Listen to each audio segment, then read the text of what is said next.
Patty, thank you for joining us this morning. Hi, you're welcome. Thank you for having me on. It's a pleasure.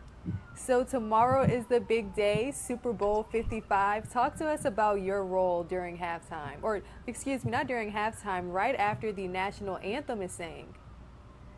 So the role, I am out here representing the crews that will be flying the flyby itself. So we have a B-1, a B-2, and a B-52, all taken off from their home stations from South Dakota, North Dakota, and Missouri.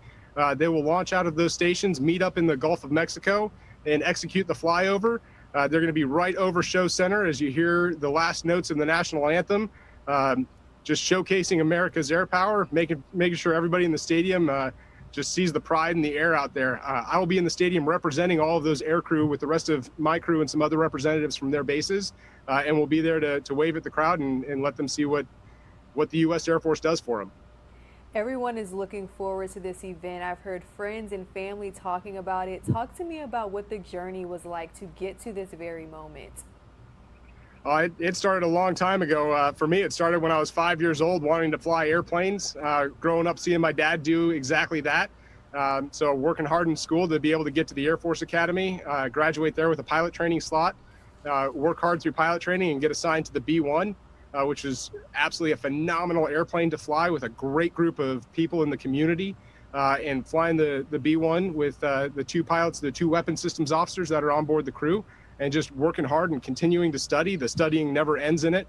Upgrading to aircraft commander, flying pilot training as an instructor pilot, and then back to the B-1 again, and just working hard, keeping a smile on my face. And that all paid off, I guess. And my commander looked at me one day and said, "Hey, I volunteered you to go fly to the Super Bowl."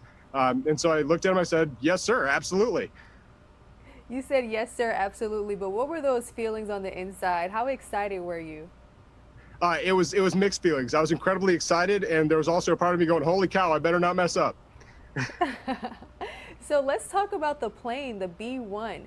Is that plane usually used during halftime or Super Bowl flyovers? Not typically for flyovers for the Super Bowl. We'll do the flyovers for Texas Ranger games because they're really close to my hometown or my home base in Abilene, Texas. And we'll do flyovers at other places. You saw them at the 4th of July last summer doing flyovers. The Super Bowl is usually reserved for our demo teams, whether it's the F-16 demo team or the Thunderbirds or Blue Angels.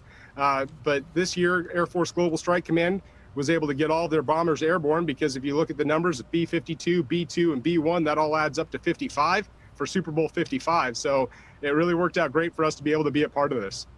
The thought process behind all of this I find just so fascinating. So earlier in the show, we had the pleasure of speaking with Lieutenant Colonel Chris McAleer, and of course he mentioned so many things that he personally finds significant about this moment. What do you think after evaluating the whole journey, you know, getting the phone call or someone telling you that you get to fly over the Super Bowl, working with your team? What is the most significant takeaway from all of this?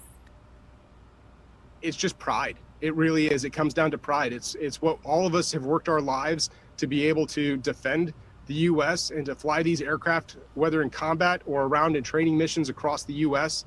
But to be able to showcase that on national television over top of a crowd, it's something as big as the Super Bowl. It fills us with pride because we know we're showing the American people what we do day in and day out, and that they have nothing to be afraid of because there's nothing better than the U.S. Air Force. Absolutely. There's nothing better than the U.S. Air Force, and I have to end it on that note.